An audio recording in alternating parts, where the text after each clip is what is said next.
बिस्मिल्लाहिर्रहमानिर्रहीम। अस्सलाम वालेकुम। कैसे हैं आप सब? ठीक है। इंशाल्लाह इस वीडियो में हम फातिमा फर्टिलाइज़र का एनालिसिस करेंगे। आज डेट है 8 जुलाई 2026।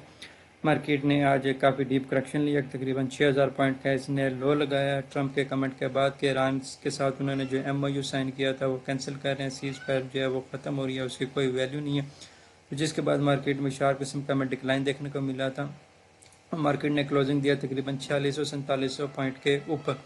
इस वीडियो में हम जस्ट फातिमा फर्टिलाइज़र का टेक्निकल एनालिसिस करेंगे। इसके ने जो एक हाई लगाया था 2026 में, सबसे पहले उसको देख लेते हैं। तकरीबन 190 का इसने एक हाई लगाया था और इसने जो लो लगाया तकरीबन 120 का लो लगाया, तो 40% की इसने काफ़ी ज़्यादा एक डीप करेक्शन ली। तो यहाँ पर हमारे पास एक ऑर्डर ब्लॉक मौजूद था जहाँ से मार्केट ने दोबारा से अपसाइड का मोमेंटम शुरू किया। अच्छा, मज़े की बात यहाँ पर जो इंटरेस्टिंग चीज़ हुई थी वो ये थी, हमने यहाँ से सिग्नल भी किया था, उसको लॉन्ग टर्म के लिए पकड़ा भी था।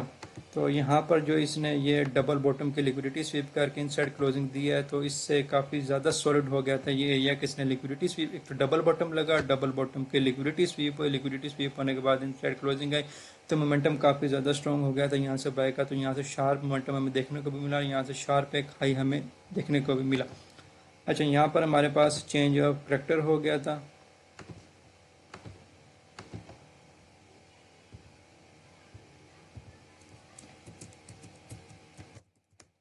चेंज ऑफ करैक्टर होने के बाद मार्केट ने ये एक हाई लगाया, लगाने के बाद दोबारा से एक ये वाला लो लगाया। उसके बाद ये वाली जितनी भी मूव थी सारे इंटरनल मूव थी, इस हाई से इस लो के दरमियान ये वाली सारी इंटरनल मूव थी। ठीक है, इसके बाद यहाँ पर आके इसने अपना ये वाला हाई जो है, पिछला हाई जो है, इसको ब्रेक किया। तो यहाँ पर हमारे पास ब्रेक ऑफ स्ट्रक्चर हो गया, ब्रेक ऑफ स्ट्रक्चर कन्फर्म हो गया। इसके हाई से ऊपर हमारे पास सॉलिड किस्म की क्लोजिंग आई थी।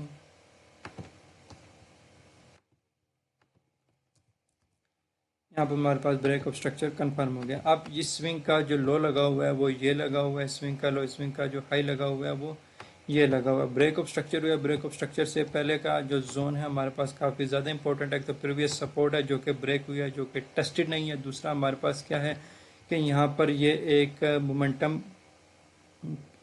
मोमेंटम साथ इसने ये ब्रेकआउट दिया। ठीक, और एवरेज से बड़ी कैंडल थी। ठीक है, और बड़ी कैंडल का मार्केट ने रीटेस्ट भी नहीं किया। ठीक है, दूसरा यहाँ पर हमारे पास एक फेयर वैल्यू गैप भी मौजूद है जिसको मार्केट टारगेट आके कर सकती है। तीसरा, अगर हम यहाँ से फिबोनाची भी लगाएं तो इस जोन से अगर हम चेक करें तो ये वाला जोन हमारे पास एग्जैक्ट 50% पे आ रहा है, तकरीबन 148 वाला जोन। तो ये वाला जोन काफ़ी ज़्यादा इम्पोर्टेंट है। अगर हम इस लो से लेके इस हाई तक इस पूरी स्विंग के ऊपर एक फिबोनाची भी लगाते हैं तो 0.5 वाला जोन है जहाँ से डिस्काउंटेड जोन शुरू होता है, वो हमारे पास काफ़ी ज़्यादा इंपॉर्टेंट है। यहाँ पर हमारे पास 148 पर एक फेयर वैल्यू गैप भी मौजूद है जिसकी वैल्यू काफ़ी ज़्यादा है। क्यों काफ़ी ज़्यादा है, क्यों इंपॉर्टेंट है वो, क्योंकि यहाँ पर इसकी वजह से मोमेंटम स्टार्ट हुआ है। यहाँ पर इसने ब्रेक ऑफ स्ट्रक्चर किया, ब्रेक ऑफ स्ट्रक्चर से पहले वाला जो है ये फेयर वैल्यू गैप मौजूद है। दूसरा, अब ये एरिया इससे और भी ज़्यादा स्ट्रॉन्ग है क्योंकि यहाँ पर पिछली जो सपोर्ट रेजिस्टेंस है उसका ब्रेक और रेजिस्टेंस टेस्ट नहीं हुई हुई। तो चांसेस हैं कि जब मार्केट करेक्शन लेगी अभी अगले कुछ दिनों में, जो मार्केट अगर करेक्शन लेती है तो मार्केट ये जो रेजिस्टेंस इसने ब्रेक किया वापस आके इस जोन को टेस्ट करे। तो 148 से तो 148 से लेकर 151 वाला जो जोन है ये काफ़ी एक अच्छा जोन है इसको एंट्री बनाने के लिए। तीसरा, अगर हम देखेंगे तो यहाँ से हमारे पास एक ट्रेंड लाइन की सपोर्ट भी आ जाएगी। अगर यहाँ से ड्रा करेंगे तो यहाँ से भी आ जाएगी। ठीक है, तो यहाँ से भी हमारे पास एक ट्रेंड लाइन की सपोर्ट आ जाती है। और अगर हम यहाँ से ड्रा करते हैं तो यहाँ से भी हमारे पास एक ट्रेंड लाइन की सपोर्ट आ जाती है।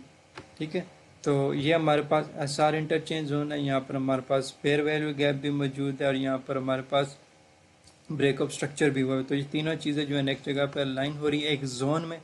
148 से लेकर 150 तक 151 वाला जोन है जिसको हम एंट्री के लिए देख सकते हैं और टारगेट हम किसको कर सकते हैं, ये जो बाई साइड की लिक्विडिटी है तकरीबन 167 वाला जोन हम इसको टारगेट कर सकते हैं। तो तकरीबन हमें ये 10% का गेन इजीली मिलता है। अगर हम 150 से एंट्री लेते हैं, 165 तक भी टारगेट लेते हैं तो हमारे पास तकरीबन 10% का गेन हमें ये इजीली मिलता है। तो चांसेस हैं कि मार्केट आएगी नीचे। अभी इसने अगर आज की क्लोजिंग थोड़ी सी और नीचे होती ना पिछले इस लो से क्लोजिंग अगर थोड़ी सी और नीचे होती तो क्लोजिंग पिछले लो से नीचे आ जानी थी, तो मार्केट ने नीचे का मोमेंटम कंटिन्यू करना था। अगले 2 से 3 कैंडलों में वापस इसने इस जोन पे आना था, लेकिन आज की क्लोजिंग इससे के अंदर है थोड़ी सी, तो मार्केट यहाँ पर 1-2 दिन लेने के बाद मार्केट दोबारा नीचे आ सकती है।